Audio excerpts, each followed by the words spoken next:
Tonight, it looks like a scene from the Fast and the Furious. Not everybody who comes to these car meets is driving recklessly. Those that are ruining it for everybody. Cars aren't just a reckless hobby. If you think that it's just street racing and burnouts, you've been fooled. In this show, we take a look at how lifestyle, community, and culture has been shaped by one of the world's largest industries. I'm your host, David, and this is the Fuel Cap Podcast.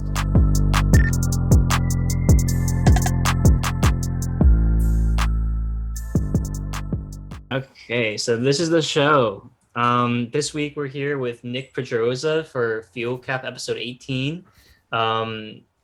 He's better known as Nav Lifestyle on Instagram. So why don't you say hi and introduce yourself? Hey, what's going on, guys? My name's Nick. I'm the founder of a company called Nav Lifestyle Media LLC. And I specialize in like brand photography, videography, and automotive photography and videography. Yeah. And I met you through your Miata. I remember it got totaled, I think, and you were just like looking for help with it, and I was reposting. And Oh God, that was so long ago now. How long? That was like 3 years ago or 4 years ago now already. That was so long ago. Yeah, I don't even. It's funny you mentioned that because I don't even remember that. Really? Yeah. So my association to knowing you is like we started talking on Instagram. I didn't remember how. I guess that was how. Yeah. And I actually started following your YouTube channel. Like I saw you posted like a vlog or something like that, and I was like, oh, let me go follow him on like YouTube because I usually do that. Like I see people, I'm like, oh, this could be interesting. So like, let me follow. I like to be like the early follower to things, you know, just to like check it out and be like, oh, okay, like I saw progression or whatever. Mm-hmm. Just trying to support people, you know. Yeah, that's cool. Yeah. So you had that Miata when I first talked to you, and then now you have your Unos, which is like super cool. I still haven't gotten a ride in it, but I did see it once, and it was like so cool because it's right-hand drive and everything. Yeah, we're gonna have to set that up soon. I know. Yeah, we It's been way too long between COVID and everything. We'll shoot in the city. Yeah, the only reason I bought that car is I told myself I wasn't gonna buy another Miata after I crashed the last one because the last one was so clean. Yeah. Like it was ridiculous. Like I repainted it myself, which I really lucked out on the paint job, and I have the old cluster for it, and that cluster reads 68,000 miles on it for a 95, and it was so clean inside. And I was just like, damn, I shouldn't have gotten rid of it. But I crashed it. So I bought the Unos because I was like, if I ever get another Miata, the only way to top that one is if I get a Unos. So that's what I did. I mean, it's a Unos. Is that technically Miata? Yeah, it's a Miata. I registered it as a Miata. When I went to the DMV, it was like, I was like, okay, so the title said road, like the Japanese title or whatever. No, what did he give me? I forgot what state it was in. It was in another state, but it said Mazda Roadster on it. It didn't say Mazda Miata on it. But insurance wouldn't have found it, and the DMV would have given me much more of a hard time. So I just wrote Mazda Miata on the title, and that's what it's titled as. But there's a little badge in the engine bay where it's got the VIN number and it says Unos Roadster on it. So it's an official Unos. That's sweet. Yeah, and, it's pretty dope. And with that, you have a lot done with it. Is it finished yet or? It's not. So there's a little story behind it, and of course I recorded everything. So the video's in the making. No promises on when it's gonna come out, but.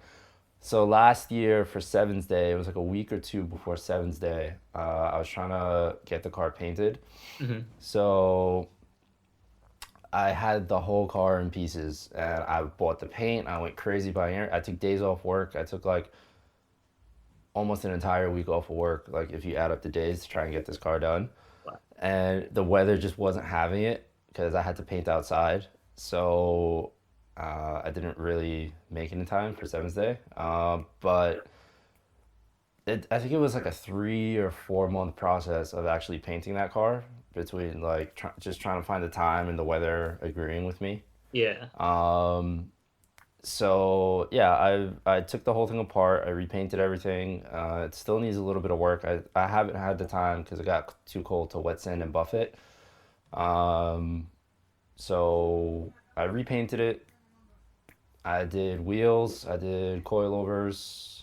I have a custom rear finish panel, or not custom, but it's like some weird limited rear finish panel. That's why I don't know if you've seen any of my recent pictures. I have like circular taillights instead of the regular Miata taillights. I don't know. Have you posted it like on your page? Yeah, it's actually on my story today. I got a new license plate recently, so it should be on my story. Let's see. Uh, yeah, the next one. Oh, you got the custom plate. That's sweet. Yeah, I gotta say. Oh, okay. So you see those taillights? Yeah. Yeah. So I have those taillights. I bought the finish panel with the taillights and everything for a pretty sick price. Okay. And by accident too. Like I went to go buy something else from this kid, and he had it sitting there, and I was like, "Yo, how much for this?" And he was like, "I think I paid like $100 for it." He was like, "Yo, this is like a $400 piece. Like if you want it, take it." And I was like, "Yeah, I want it. It looks sick." Uh, so I did that, and that's pretty much it. Interior is all stock. Engine is all stock. It's just wheels, coilovers, and paint job. Nice. Oh, that's the recent video. Yeah. Oh yeah, this video. We'll get to this in a sec. I wanted to finish talking about the Miata. Yeah. I have to compliment you on your paint job because like it looks like professional, like the just the mirror finish to it and everything. Because I painted a car with my friend and it didn't look good. Yeah, thanks. It's not perfect. Like I'm not a professional painter. This is my second time ever painting an entire car. After I painted my first Miata, I did a couple body panels like for some friends and stuff, and I actually hit the front bumper on that last Miata, and then I had to respray that bumper. So I had a little bit of experience, but Mhm. you know it was rushed. I didn't have a lot of time. The weather wasn't agreeing with me, and like if you really look at it, there's a lot of stuff that I personally want to redo, like both quarter panels. When it gets nice out, I'll probably respray them just because like the I don't know what it was. I don't know if it was something in the air or just how it dried, but like the paint was contaminated. Really? So there's like little bubbles in the paint if you look like really closely. Mhm. So I gotta redo that. Uh, and there's orange peel, you know, but orange peel should be easy to fix, just wet sand and buff. I've never buffed before, so this is my first time ever buffing. Okay. I did both my fenders, and they both look really nice. So I was pretty proud on that. Yeah. Uh, Certain lighting positions, you can still kind of see the primer underneath. It was a whole process, dude. Like it was, it took forever, but it was rushed. You know, if Yeah. that makes any sense at all. No, I understand that. I for the Integra when I had that, I actually powder not powder coat, plastic dipped it, and Oh boy. I got the dip, and I had like a paint gun and everything, not like rattle can plastic dip. It was like with the paint gun. Um, Yeah. and I was like really excited, and I did all the prep work and everything, and then I think to actually like plastic dip it to paint it took about 2 days, I think.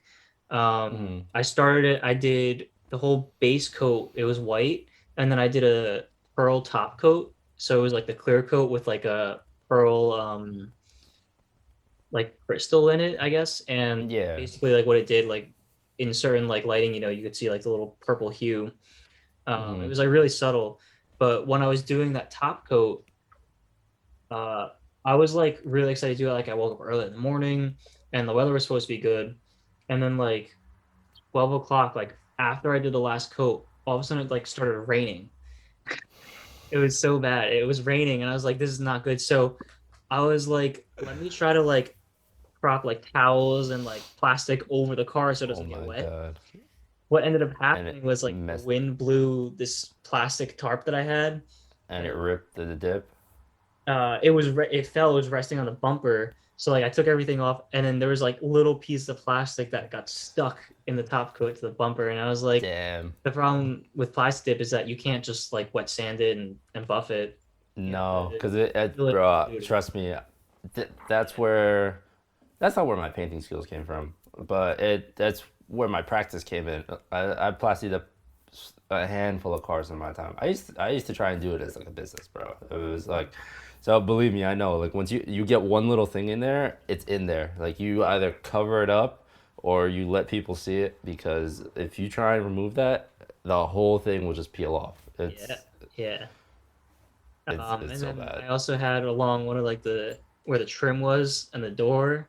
I guess I didn't go over enough, and there was just a little like pinhole. So every time it rained, it would fill water, and then I would have like a little like sack of water. Oh my God. That's It so was it was bad. it was so bad, but It's whatever. even worse because First I car, just mess around understand. with it. I understand from a first-hand experience what that's like. Wait, that was your first car, an Integra? Yeah. What Well, year? What was it? I A I DC2? consider it like my true first car. I had an Accord for like 2 weeks and the trans blew. I got it from my uncle. He gave it to me for free. Oh damn. So I wasn't too upset about it, but I had that for 2 weeks, so I don't really count that one. Wait, hold on. This is interesting, and I'll tell you why in a second. So, what year was the Integra? 95. Really? Yeah. I That was my first car. I had a '95 Integra as a No, first it car. wasn't. Wait, Yeah. what? Oh, that's It's a crazy. ni- Okay. it's a '95 Integra LS Coupe, Four door. and No, I'm no, no, sorry. no, two Coupe. door Yeah, there. Yeah. yeah. Yeah, Oh, so okay. and that thing was like, I only had that car for like 6 7 months, and Okay. like I did so many things I shouldn't have done to that car, but it's your first car, you know. I Yeah. plasti dipped it, I put drop springs on it, I put wheels on it, I had a stupid loud exhaust. Yo, the amount of tickets I got in that thing for just for the exhaust, forget about it. That's It funny. was so bad, so I bad. I did a like 1 in the morning. We used to me and my friends we would all hang out at this car wash about like 10 minutes from my house, just local in town. We would all hang out there, Hmm. and we were hanging out. It was like 1 in the morning. My friend drove me there, and we were talking. And we were like, "Yo, we should muffler delete the Integra," like jokingly. And this one kid was like, "Yo, let's do it." And he opened his trunk. He had a Sawzall in his trunk. So I was like, "All right, let's do it." So we literally we ride back to my house. Our- Right past the control arm, right past the control arm. Just Yeah. Yep. Yeah. So jack the back of the car up. This is the 1 in the morning. Like we were like just oh being my stupid. Like God. we didn't even think about like annoying the neighbors or anything.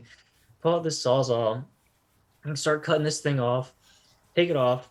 I forget what I did with the muffler. I don't even what did I do with it? I don't know. I don't remember it existing ever because like I did this so Gosh. early on when I had the car.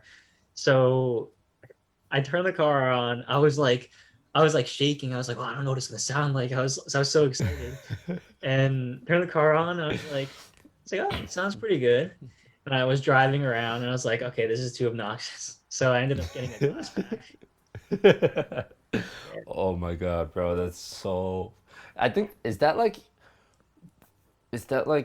what you have to do when you own an Integra? Just so many people did that, and the reason I know exactly where it was because I cut mine exhaust at the exact same spot, literally That's pretty right good. past the rear control arm. Very similar story. We were just being stupid. We used to go to the runs in, I forgot where it was. It's like Queens, Brooklyn borderline. Okay. And one of my friends, he also had an Integra, and that's what he did. But he welded a little pipe to, make it stick out to the end, so that way, Okay. like if he ever got pulled over, he'd be like, oh, I have whatever. Instead of just nothing, because then if cops look, they'll be like, oh, like you have nothing there, you did it on purpose, whatever. I don't know. I don't remember what the reason was. We were young, Yeah. bro. uh, but I didn't care. So like we chopped it off, and exact same thing, bro. I was so nervous to turn it on. I was like, I Yeah. hope this isn't stupid loud. And then like when you're driving, you get that drone Mm-hmm. like throughout the entire car, it's just like, oh my God, dude, that's so Yeah. funny. That is Yeah, so I don't know. It funny. was the best car just to like mess around with and like not care about. Like I remember one Oh yeah, time of course. I unscrewed the shift knob and like I got a yam and I just like stuck it on. I was driving around with a yam as my shifter. I don't know. I did like stupid stuff. That's actually really fucking funny. Yeah, yeah. That's so funny. But yeah, let's talk about that video that came up, bro. Let me pull it back up for a sec. Um, yeah, this one. So this looks Oh, the one that dropped today? really interesting project. Yeah, so this was a fun project. When did I film this? It's been a week. It's been exactly a week since I filmed it, and I was so excited about this video that I had it edited in like 2 days. That's awesome. Yeah, like you ever get one of those projects where you're like, I need to get this done because like it's just like it's fresh in your head, and you're like, you take a bunch of cool shots, and you're like, all right, I just want to start messing with it now. Like, this was one of those projects. So when was it? It was like Thursday or something of last week. A friend of mine, his name's PJ, so he owns the shop that we were shooting at. It's called 63 Auto Spa. And he hit me up and he was like, "Hey, would you be interested in doing a little shoot on Saturday?" And he's a busy dude, so he didn't really have time to give me much information. But he hit me up on Saturday. He was like, "Oh, come by, whatever, take some pictures." Mhm. And I was like, "All right, I'll bring my video gear just in case." So I actually started filming first because I was so intrigued with how clean these cars were. Like, bro, they were spotless. Yeah, All like, of they're them were incredible. just like immaculate condition. So I immediately Those started lights. filming. I had the Love gimbal those set lights. up. Oh, the honeycomb lights. Yeah, those are so nice. Yeah, it's really dope. But anyways, yeah. So I just started filming, bro, and like one thing led to another, and he was like, "Yeah, maybe cut together like a 30-second video, bro. The video's 4 minutes long." I was like, "Yeah, sure, 30 seconds. That's what it'll be." But yeah, I took a bunch of videos, and then I took a handful of pictures. I went a little bit harder with the video just because like that comes a little bit more natural to me. Because I started out with video and then I transitioned to photo when I first started out. So video definitely comes more natural to me, and once you get in the zone, that's just it. Like, shit, I couldn't stop. But I took a couple pictures of this too. I posted some of those. They're not on the nav page. They're on my personal page. I'm still kind of organizing how I want to post them up. But I did post a few of them on my personal page.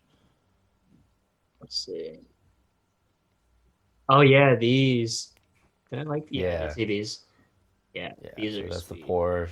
Yeah, the two Porsches, and then if you go one photo over, there's a Supra there too. So the video says Things Porsche sound Day, crazy. but yeah, the video said Porsche Day, but there was also a Supra there. So Yeah, look at that. This space is incredible. yeah.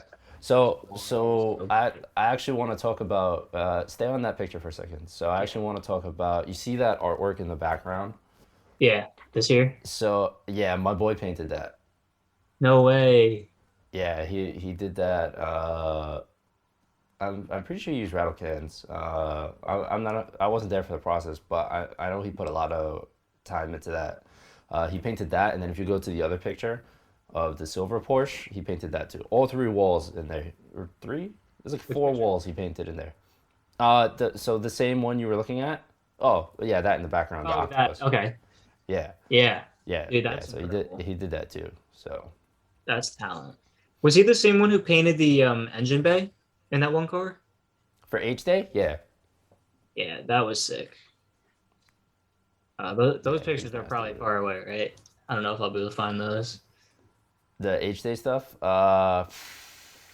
yeah, that is pretty far away. There's a video on my YouTube channel, but we would have to scroll through it uh, to see it. That was already like 2 or 3 years ago. Yeah, that was a while. Whoops. Oh yeah, you're at the screen. Oh, is Do this your what? personal or is this? It would be on Nav, right? So I only have one YouTube channel. I started making another one, and I was like, let me start posting stuff here. And there's one video on it, but I was like, I'm not even gonna bother. Because I'd rather my YouTube just be me and like show the business stuff as opposed to like trying to differentiate between like should I post my personal stuff here, should I post my business stuff here. So my YouTube is pretty much just I filmed this, so it's on my YouTube channel, you know? Yeah. No, I feel that. Yeah. Oh yeah, right there. Yeah. Yeah, that's pretty sick. And then if you look at the interview, yeah, that was pretty dope. Oh If wait. you look at the interview, he painted the wall behind him too. That was a different shop we were What? filming at. Yeah, that's not there anymore. Crazy. The There we go. yeah, so that's not there anymore actually, which is a little heartbreaking. But we had pictures and stuff. The shop owner, I don't remember what he wanted. He wanted something else. So that was actually painted over, or it might just be white now. I don't remember.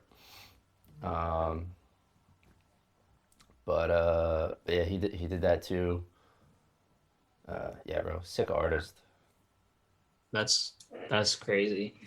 So how do you go about like filming for like this video? Like what was your process? The Porsche video I'm referring to. Like what was your Uh, process? Like what was the story you're trying to tell there? so there kind of wasn't one. So a lot of the stuff that I do, like if I'm putting an edit together, like I try and showcase the day and tell the story of the day. Like there's a lot of videos that I did where, and I forgot who it was. Somebody, I had this conversation with somebody, and they were like, they said they had liked my style because I showcased not just like the cars, but like I showed the people hanging out there too, and like I implemented that, and they're like, yo, I don't really see that a lot. So I'm not really trying to make that my mark, but I just noticed that it's something that I do. Yeah. But this was more just one of those things where I was like, these are just dope cars. I'm going to showcase them, you know?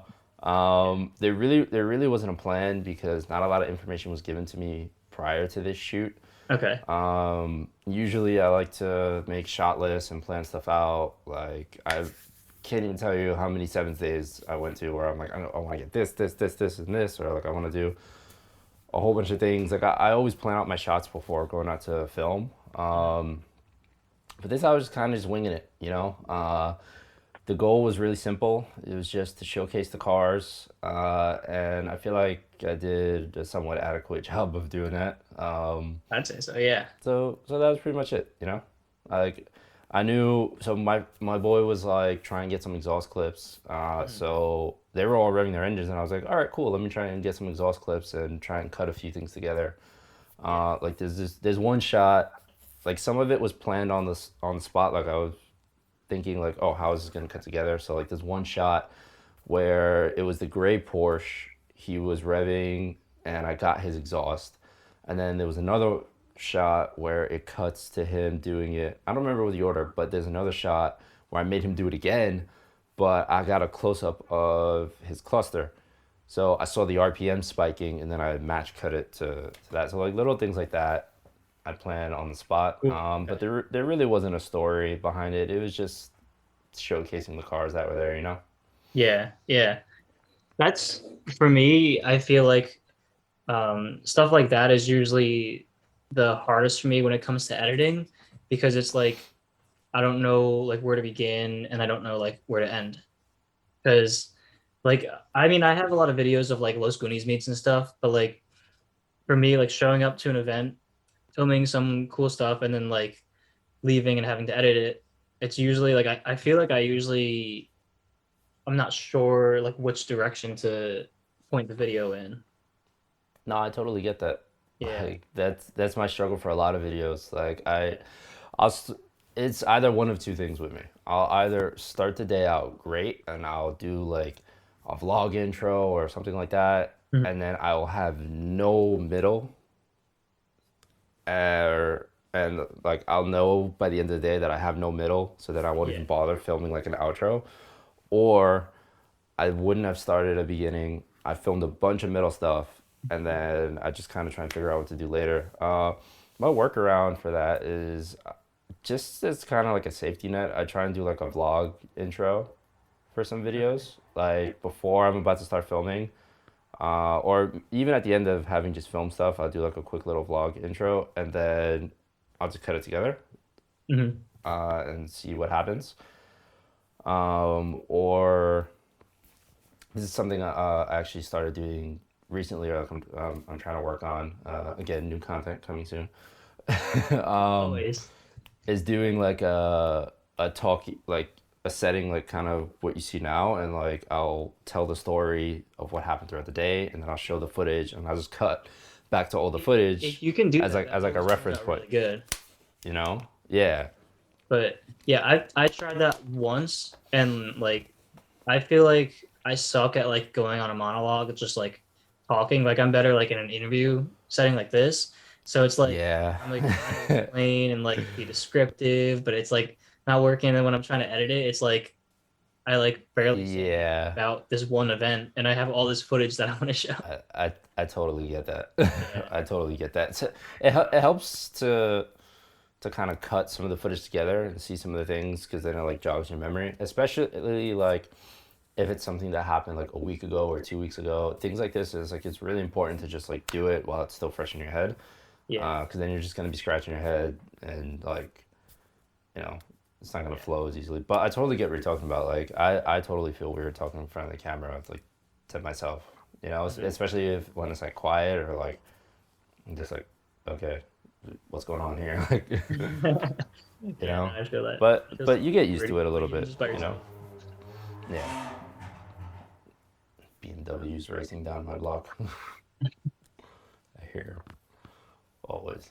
But yeah. Yeah.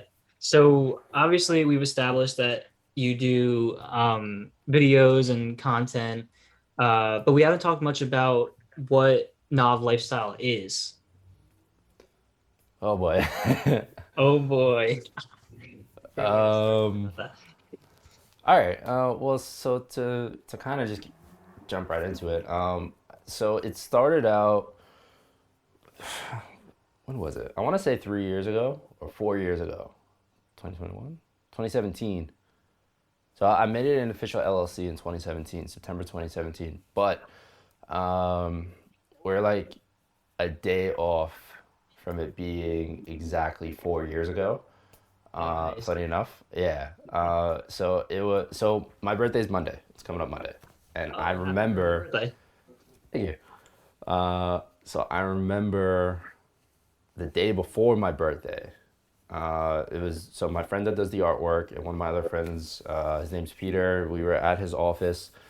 It was late night, and I was still in school. I was trying to figure out like what I wanted to do. I was trying to come up with a name for this new page that I had in mind, and like, I was like, what am I gonna name it? I was like, it's got to be something lifestyle related. Like we all had such interesting lifestyles. Like we all used to either skateboard or BMX, and like we were all into cars, or like we all grew up from either skateboarding or BMX riding, because like we were all friends back then, and we all got into cars and motorcycles and all these different things. And we're like, yo, we all have such unique lifestyles. Like especially me, like I do all of these things. So that's where the lifestyle part of it came in. And then, I used to do vlogs, and the goal of my vlogs back then was to showcase the life that we were living. But it got real boring real fast, because like, you start getting older, you're not going to skate parks anymore, you're working, you don't really have that much time to work on cars. Like Right. life just kind of started coming in. So it started transitioning into like just capturing automotive lifestyle stuff.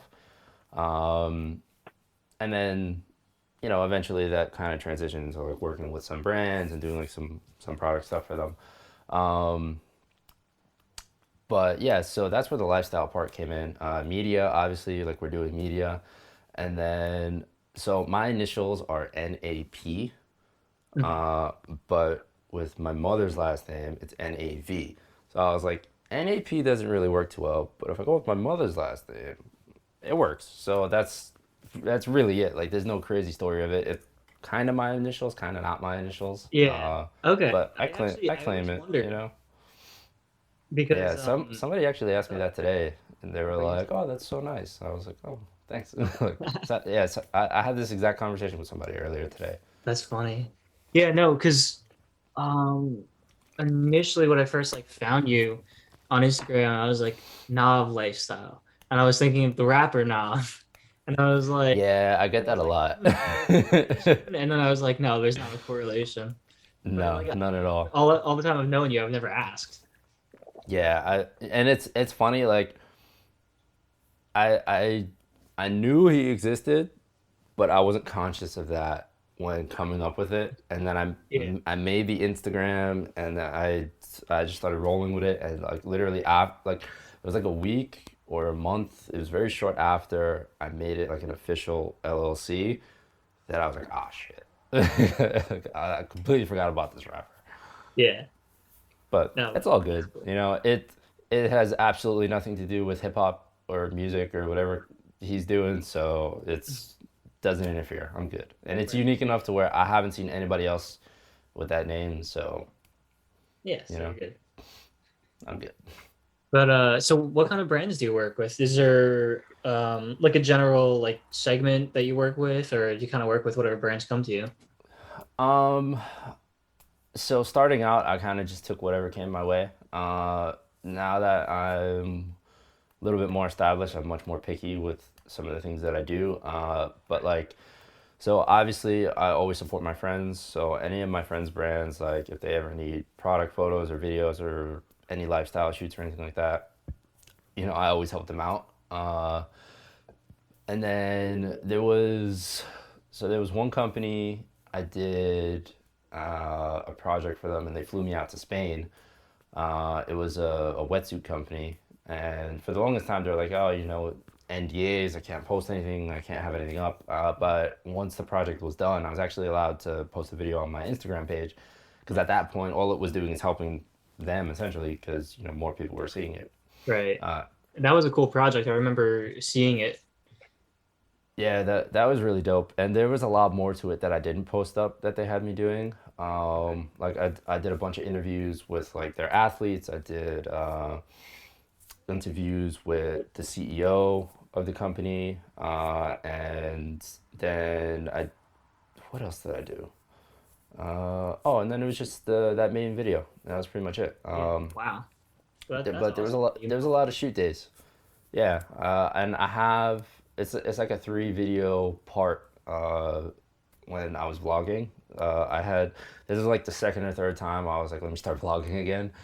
Uh, but I actually do have a few videos showing the behind the scenes of that, like me over there, some of the work I was doing, some of the stuff I did beforehand. I So think I watched this. They're on your YouTube. They're yeah. They're on your YouTube channel, right? yeah, Okay. Yeah. that Yeah. I think I was watched them. three, two, 2 years ago, I think. Hold on, give me 1 second. Let me put. This episode is brought to you by Torque Detail. Do you just wash your car, dry it off, and call it a day? No, of course you don't. You understand that when you take them to dinner, you have to treat them to dessert too. That's why we trust Torque Detail to provide us with the best products to keep our vehicles looking as clean as they can be.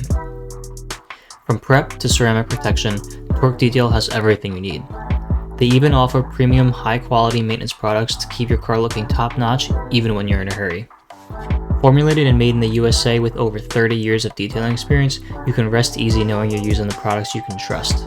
Head over to rebrand.ly/fuel-t or click the link in the show notes to get the best deals on some of the best detailing products you can buy. That is rebrand.ly/fuelt. We just briefly cut away and we came back because Nick had to switch from AirPods to the peasant wired headphones. Yeah, Uh, my AirPods died because I never charge any of my devices. Yeah. What are you listening on? Beats? no, I'm on Audio Technica's ATH M50s. I don't know what those are. Oh, these are great. I know the brand. I don't know the model. The- These have been like an industry standard. Well, maybe not now, but they were like a highly rated like industry standard studio headphones back when I was like a freshman in high school.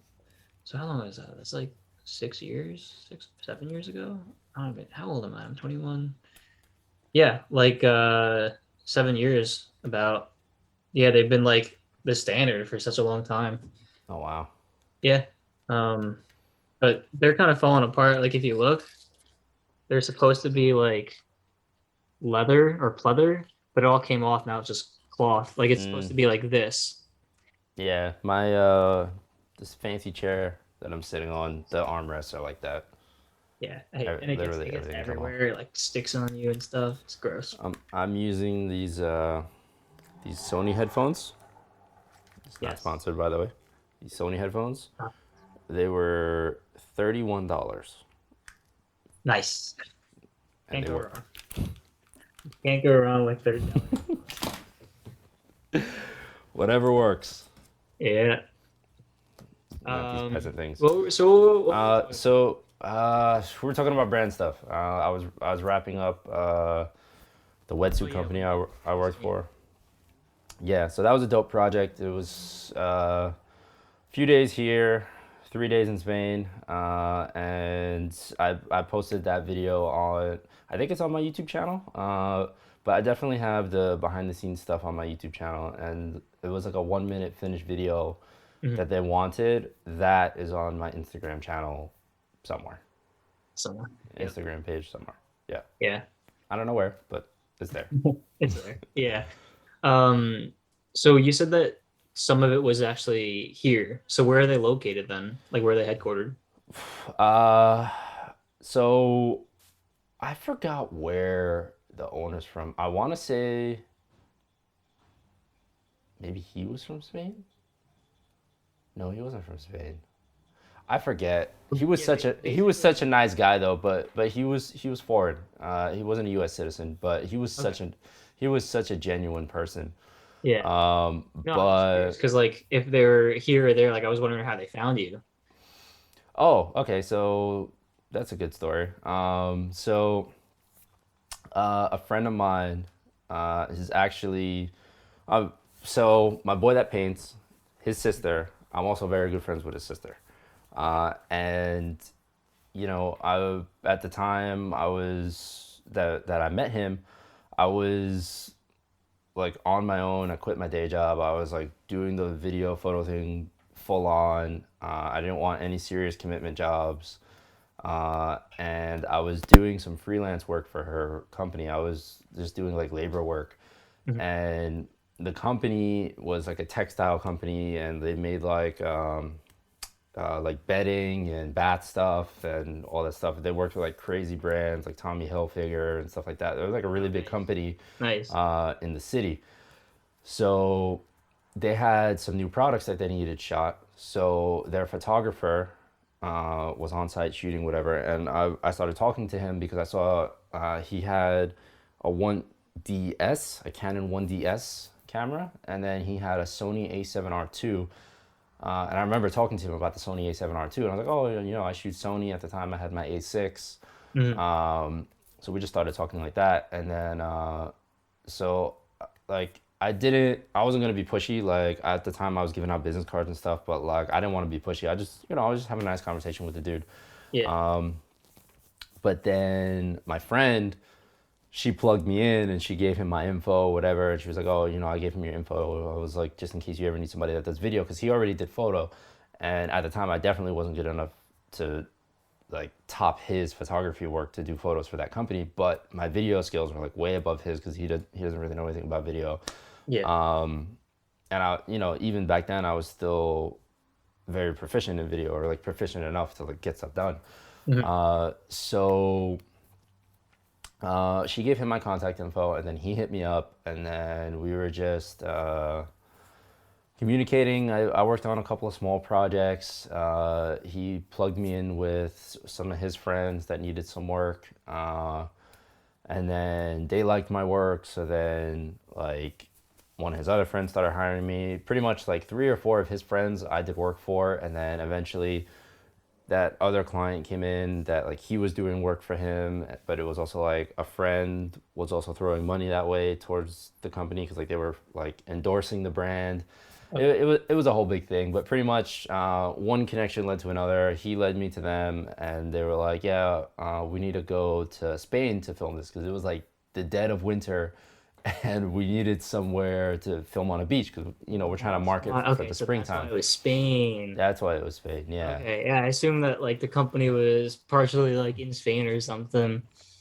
But I no, mean that's that. sweet. Yeah. So they went there for a number of reasons. So one was the weather. Two was there was athletes not only local to where we went, but not very far away. So like it really wasn't a stretch to fly somebody out there because it was literally like, oh, a 1 or 2 hour flight from where the other person was in order to Yeah. get to the part that we were at. But yeah, so they flew out like 2 days before I did, to set everything up and scout locations, do everything they had to do. So that way, when I showed up, we weren't wasting time. It was just like, okay, you're here, we're working. This is the location we're gonna be at. Get your shots in. I'm gonna get my shots in. So he was doing all the pictures and I was doing all the video. And when I flew out, I left with they had hired a model from here, from New York City. So I flew out with her to Spain, so I wasn't by myself. And then we met up with them at the airport, and yeah, that was pretty much it. We filmed 3 days later. I was back home. Wow, that's an incredible opportunity. Yeah, dude, it was sick. Like, I'm so grateful for it. And they actually, I gotta get back to him. He emailed me this morning. I don't know what else they have, but they're really good people. And like I said, the owner of the company, he was just such a genuine dude. Yeah. So really cool experience. Cool. So, speaking of cool experiences, you did have an experience working at Koenig for a period of time. Yes, Um, yes, I did. this is something I do want to hear a lot about. So, why don't you start off with how you ended up there and what your role was? Okay. So my role there, I was a content creator. Mhm. It was mostly video. Every now and again, I would take a few pictures, but my boss was actually also like he was into photography and he had like all this crazy photo equipment. So he would do a lot of the photo stuff. Okay, sweet. They had a graphic designer, so it was literally like video was my thing. Like anything video related, I was in charge of. So how I got the job was so my friend Peter, the one I mentioned earlier, when we were in his office and I was trying to figure out like what to name my brand, he invited me to an event at the Classic Car Club in Manhattan. So I forgot what it was. I think, yeah, I think it was like a rally day or something like that, like rally cars. And at the time, he had an Evo 6 Tommy. I don't know how you say his last name. Mackin, something like that. Tommy Mackin edition. It was Evo 6. Okay. And he had invited me out, and he was like, "Oh, come! Like it'd be great to get photos and stuff." And like, bro, the night before, I got home at like 3 o'clock in the morning from a wedding, and then he was like, "Yeah, you got to be at my house at like 7 o'clock." I was like, Nice. but I did it, I feel that though. and I'm I I'm glad I did. And it wasn't paid or anything. It was just he was just like, oh, it'd be a great place to get content and stuff. So, he's always looking out for me. So I was like, you know what, I'm gonna go because I believed him. And so I went. Whatever, I was filming, and then one of his friends was there. He was also a videographer. So he was talking to him or whatever, and then I was getting shots of his Evo and I needed him to do something for me. So I went over and then I started talking with his friend. His name was Jared. Okay. And he was the previous content creator for Koenig. And All right. and he had picked up another job and he was leaving. So he saw some of the content that I made and we exchanged numbers that day and then he messaged me or emailed. I don't remember how he got in touch with me, but he was like, oh, like would you be interested in selling your content so that we can use it for a video project that we're working on at the Drive, because the Drive is actually stationed out of the Classic Car Club in Manhattan. Right. So I don't know if they are anymore, but yeah, they were for a while. they were, yeah. I haven't kept up with that. I don't know if they still are. I don't know what the deal with that is. Yeah. But so I sold the content that I shot for free for me to make my video to the drive, and they used it in their video. So awesome. I was really hype about that. Nice. And then he was like, "Oh, I currently work for Koenig. I'm leaving, whatever." And he set me up with a meeting, and then maybe like 4 days later, I went in. I had my meeting. They were like, "Yeah, we'll try you out, see how it is," and then that was pretty much it. And then for I forgot how long it was, maybe like a year and a half or something like that. A little less than a year and a half. I was their video content creator. Nice. So and you were doing you obviously you were doing the podcast for a while, right? Yeah, I forgot what number we got up to, man. So Did you start the podcast? Like, was it there before you got there? Hey guys, I just want to interrupt the show real quick to clarify something. During the show, Nick said that he started the podcast for Koenig, but he wanted me to clarify that he only started the Wheel Wednesday portion of the podcast, which you see here. So with that being said, let's get back to the show. no, it's something that they wanted to do, and I kind of volunteered to be like one of the hosts, just because I enjoy doing the video stuff. I don't care if I'm in front of the camera, behind the camera. Yeah. So I wasn't shy, and we didn't really have anybody else to do it. So I was like, yeah, like we'll do it, and we'll start it up. And that in itself was like that was such a process trying to figure out. Like we went from using like you see the setup you have now, how like you have both cameras set up. Yeah. Like I had to edit that manually when we first Oh, started really? out. Dude, So OBS is great. yeah, I know we were looking into that Let me just real quick for a while. for the people who are here watching video, because I love OBS and I recommend it to anybody who's trying to do anything. This is my end of it. There's actually a studio mode which I usually leave it in. I don't know why I didn't have it on, but basically, You have it in studio mode, don't you? Or I see the studio view. I don't know. I had it. It was off before. I just turned it on. Oh, okay. Yeah. So you set up your inputs. You get like your little stuff here for your like cameras. Background here, so I could like turn that on and off. Yeah, it's pretty dope. Do you have to pay for that? Or OBS? No, it's free. oh, that's so awesome. It's open source. So there's actually other, I guess, like how like Android has different flavors. Yeah. Basically, like it's similar with OBS. Like there's one called Streamlabs, which is built off of like the open source software for OBS, but it's like a lot more streamlined. But I'm pretty sure that one costs money and can't be free. So Yeah.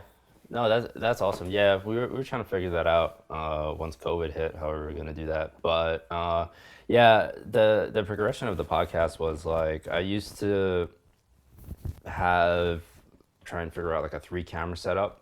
So like one would be facing me, one would be facing the other guy, and then we had like a main camera for both of us. And then so like my reasoning for that was if we ever wanted to cut something out, it would just be kind of cleaner.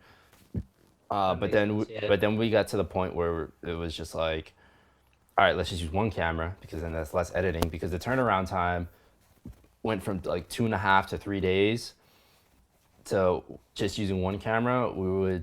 I would have the podcast up in like 20 minutes, Yeah. like it's to go from 3 days to 20 minutes is ridiculous. Cause Yeah, they were like 40 minutes long, an hour long. You got to make sure that the cuts are right if you don't do it right. The whole thing was a learning process, man. And we got it down to a science, and then that was never meant to be like our main thing. So then we started doing videos. Like once we got the rhythm of the podcast down, we're like, all right, now we can start pushing out videos, because instead of it taking up most of my days there, it takes up 1 day there. It's up, it's edited, it's ready to go, and that was it. Sweet. They're actually doing it different now. I still fully support Koenig. That I'm friends with them, and like they do some pretty cool stuff. So I've been keeping up with it, and they do it live now.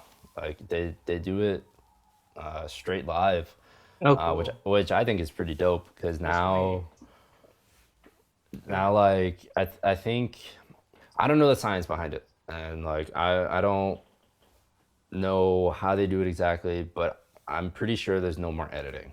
So that 20 minutes that it took me to cut it together is now just like, I don't think there's a need for it anymore, which I think is freaking awesome.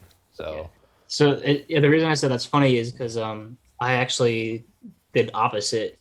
Originally, I used to do them live, straight, no editing. So like literally with OBS, like I could jump between like the different camera views, like I just showed before. So like I wouldn't have to edit any cuts or anything, and then literally it would just be exporting the audio, uploading the video, or rather saving the video live on YouTube so people could go back and watch it, and then it would right. just be me exporting the audio from that video and then uploading it to like Buzzsprout for to go to Apple Podcasts, Spotify, and Yeah. whatever.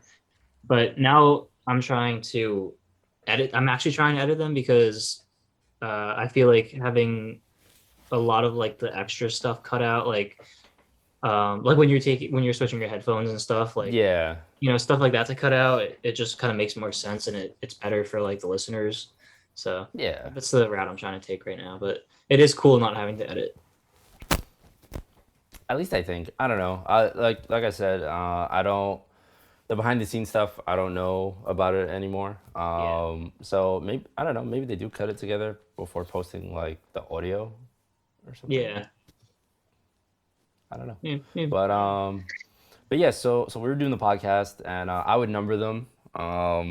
Like it was called Wheel Wednesday, so it was like Wheel Wednesday 1, Wheel Wednesday 2, like every single one, I just the next one, so that way anytime like the project files and the folders and all that stuff, I was like, okay, this is what this one is. And then eventually we got up to 52, which was the year 1 year anniversary, and then Wow. we might have been at like 60 something or 70s, maybe even 80s. I'm trying to find one that you did. The last one that I did.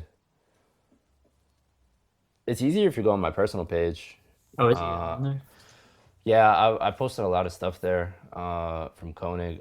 So I didn't really want my brand tied in with the Koenig brand. I wanted to keep it separate, but I also wanted to, post the stuff that I did. So that's what my personal page was for. Okay. Yeah, there we go. Who did the who's doing the graphics? So like I said earlier, there's somebody designated to do all the graphic works for them. His name's Luis. He kills it, bro. He knows Photoshop and Illustrator like the back of his hand, dude. Like anything I asked him for, like as long as I explained like exactly what I needed, he would able to do it like that, And the cool part about it too was like if he made something in Photoshop, I don't know if you've done it before, but like if you take a Photoshop document and bring it into like Premiere or After Effects, you have full control over everything. Like you can take each layer and make them do whatever they want to do. So like yeah, so it was dope. Like and I would ask him too. I'd be like, oh, like can you make this a separate layer? And like he would like instantly, dude, he would make it a separate layer, and like I would just animate stuff. So it's cool having someone dedicated to that, because the one thing that I hate when I have to post a podcast is like it's always like an afterthought, is having to make the thumbnail for it. So it's like, oh, I have to post a podcast, but I have to make a thumbnail. And and they never come out good when I like do them rushed. Yeah, there was a science behind it, Before we even filmed the video, we would try and figure out what it is we're gonna talk about, so that way like he could already be working on it, Yeah. Well, when we were planning this, we were trying to talk about that, and honestly still haven't figured out what I'm gonna make the thumbnail. I don't know. Just use my face. This will be the thumbnail. Yeah, no, actually, I'll probably ask you to send me a picture that you want me to use or something. I don't know. No, we'll do something. Yeah, we'll figure it out. That's a post-production thing. We don't have to talk about it during production. Yeah. What's the saying? We'll fix it in post. We'll figure it out in post. Fix it in post, figure it out in post. Same thing. There you go. But okay, so you were there for a year and a half. And before when I was looking at your page, obviously we saw some vlogs you did for them as well. I did one vlog for them. There was one. Okay, I just happened to across the one that you did. Yeah, so there's one vlog, but there were a few like technical videos where I stood in or like if it was something. So here was my thing. I never wanted to do like I know about cars, but I never wanted to do something that I didn't know about because I never wanted anything to not be authentic. I didn't want the information coming across to be rehearsed. I wanted it to be Yeah. coming from like personal experience and like actually know what I'm talking about. So the videos that you do see me in, it was like we had the conversation of, oh, okay, this is a topic. Okay, I know enough about it. Let's film it. And like, that was it. I never, ever, ever wanted to like be fake or like, be one of those people that just film something, but they don't really know anything about it. Yeah. So there's a handful of videos that I hosted where I'm talking about things, and it's because like I actually knew about them. Yeah. So there's a bunch of videos of that with me in it, and then there's the vlog that's like it was a shared perspective between me and my old boss. His name was Scott. It was a shared perspective between the both of us. And it was a SEMA vlog. It was behind the scenes of like what we do at SEMA. There was, I tried to capture as much as possible on my little GoPro of what we were doing. It was really just filming podcasts and like there was a few meetings and a couple other things that went down. But Yeah. yeah, that's pretty much what that was. Who planned the content? Like who planned which topics you guys are going to talk about? We all did. Okay. So we would have meetings or, we would do our best to have meetings or if we didn't have enough time to fit meetings in, we would text each other. We tried, when it comes to doing content creation like that, like you really got to be on top of it. And coming from firsthand experience, like I know if you're not on top of it or like if you're not filming or you don't have like the next week planned out, when the time comes, you're going to waste so much time trying to figure out what it is you're trying to do. Right. So we would plan out, try and come up with like one or two video ideas, and even if we didn't film all the ideas, they were still there. So like if we had to fall back or elaborate or like just pick one of those other ideas to film and see like where it goes, Yeah. we would be able to do it earlier on because we already thought about it. So like instead of waiting for when the posting day is to come to start filming, like we're already a week in advance already working on like, okay, last week's video is done, let's work on the next one, see if it works. If it doesn't work, we'll go and try one of the other ideas. That's cool. Yeah. Yeah. That's good to have ideas to fall back on too. And honestly, like the science behind it is it's a little tricky because you really got to be on top of it. It was maybe a couple times where like a Friday video didn't go up because we were trying to make it like a consistent Friday thing. Yeah. And that was just because like some ideas took a little bit longer than planned or, vacations or whatever the case may be, Yeah, that's understandable. Yeah. But yeah, man, it takes a lot of work. Like I have so much respect for YouTubers that just they post 2-3 times a week, some people 4 times a week. They get like a little vlog together and they have to cut it together. Like even when I was vlogging, it was so hard to try and get something up. Or like after a while it became hard to think of like, oh, what's gonna be next week? Like you really gotta plan it out and dedicate your time to it, Yeah, no, it's tough. That's why I don't really do anything on YouTube anymore. Yeah, especially like, so the good part about it was this was my job, like imagine people where they have to have a day job and then go do this. Like there's so many people starting out like that, It's so hard. Yeah. So I have a lot of respect for people that are doing both or that like transitioned over and like really put the work in, Yeah. So then you were there for a year and a half and you quit. Yeah. So what is there any crazy story about that or It's really not, so I loved the job. It was a really great job. And it got me a lot of cool experiences and I met a lot of cool people. But my reason for leaving was all really just personal, Like if you look at the timestamps on content that I posted on like the nav page, I went so long without doing anything for that.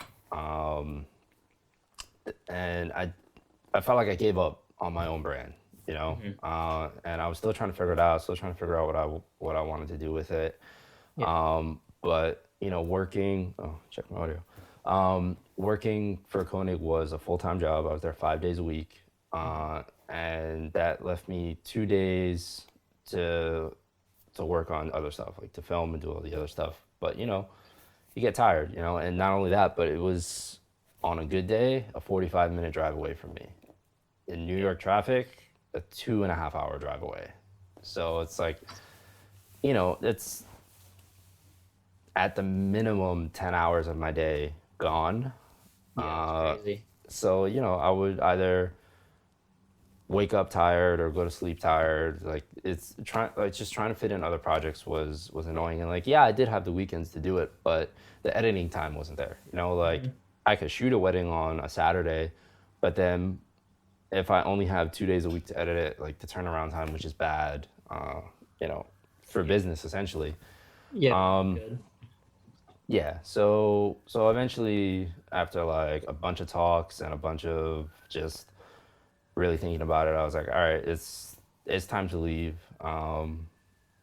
You know, but I am really happy that I worked there. It's a Yeah. really dope experience, and everyone there is great too.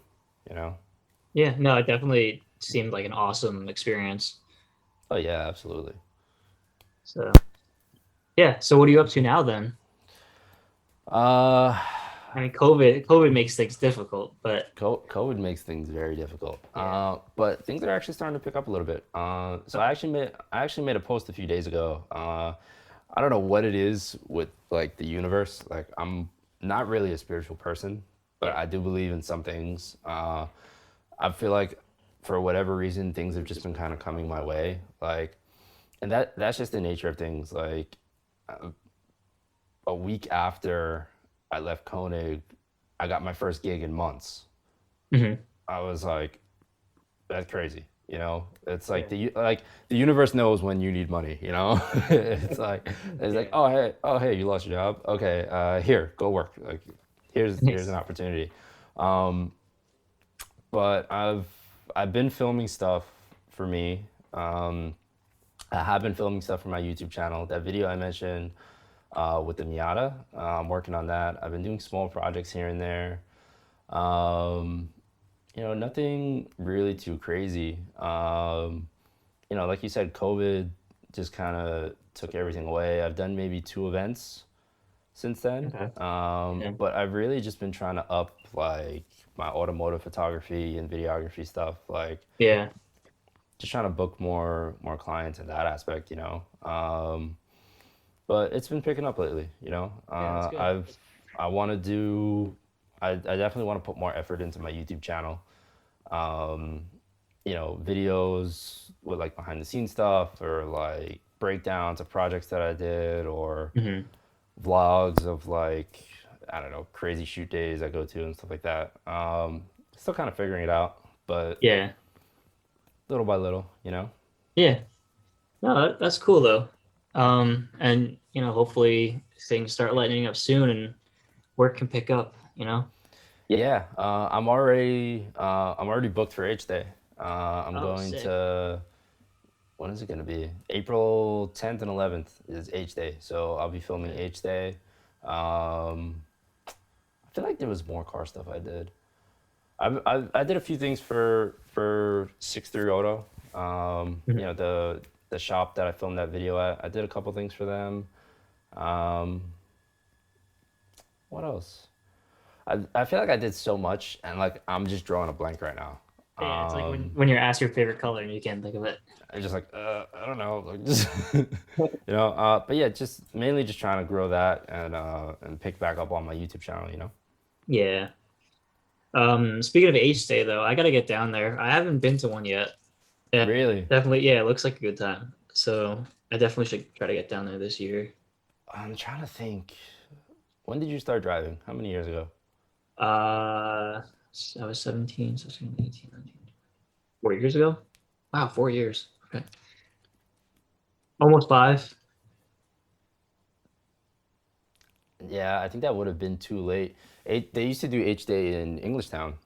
Um, Oh, that's right. when I had my Integra, I think it was one of the last years. I remember I did a video project with a friend of mine. This was like one of the first interview type videos I ever did, and it was a school project, and I interviewed people in like the car scene.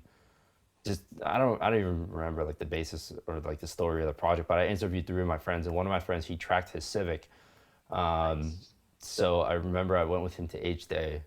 That was like the second H Day I had ever been to, first or second H Day I had ever been to. Um, but I think that was like one of the last ones that they did at Englishtown.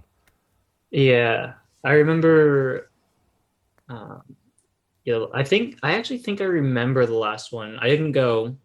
I couldn't drive yet, but I think the year after that was also when they had the last H2O, not H2O, Waterfest, and I don't know what that event that is. you don't know what? Oh, it's basically all like Volkswagens and Audis, pretty much. Okay. Never mind. I Yeah, do know what that is. yeah. Um, I went for the last time they had that, and that I had my license then. So H Day was, I think it was the year before that. Okay. 2016, I think was probably the last one there. That sounds about right. Um, yeah, it was whenever they shut down the track. Whenever they shut down the racetrack, that's when they stopped doing it there. Because that's like one of the main things of H Day. Like I'm not 100% sure how the competition works or how it works, but they do competitive drag racing there. Yeah, yeah. That's something that'll always be missed. And I think Atco just closed down too recently. That's in Uh, Poconos. Where is that? ooh, I never went, so I actually never paid attention. I want to say the Poconos.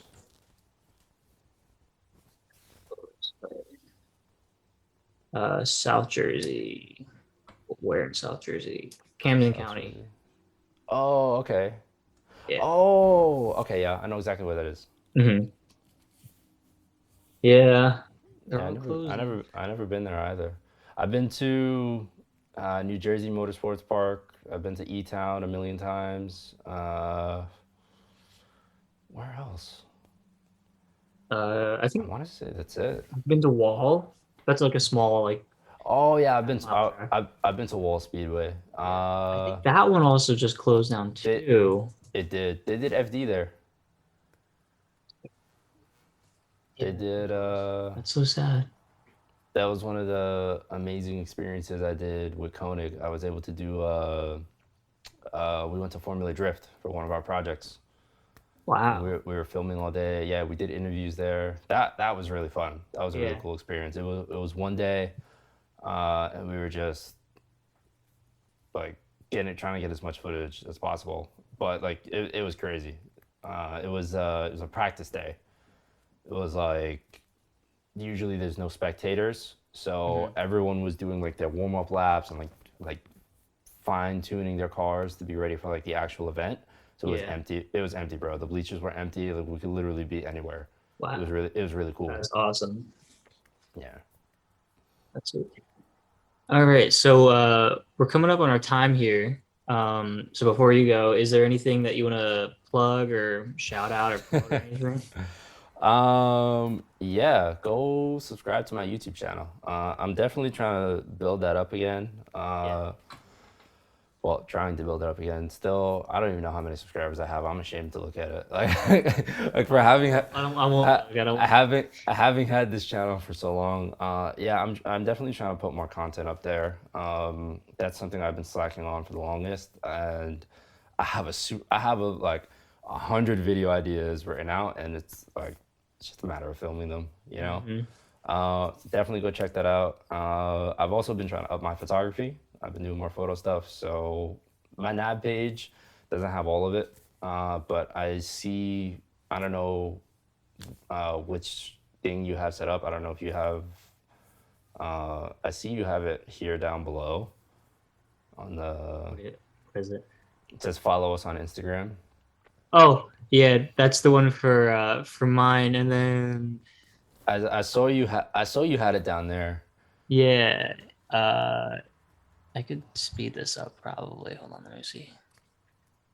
It's right there. Let me speed it up. I'll put it like There you go. there. Yeah, there it is. Okay, yeah. There's the Yeah. Instagram. Follow that one for only automotive stuff. Follow my personal one for anything I do. All the brand stuff, all the car stuff, all the Miata stuff. That'll all be on my personal page if you want to check that out. All right, sweet. So I will link all of those in the show notes below. So you guys could not have to type. You could just click a button because people are lazy. Oh yeah. But yeah, with that being said, thank you for coming on the show. I'll definitely have to have you on again when we're both a little bit more busy with our media and content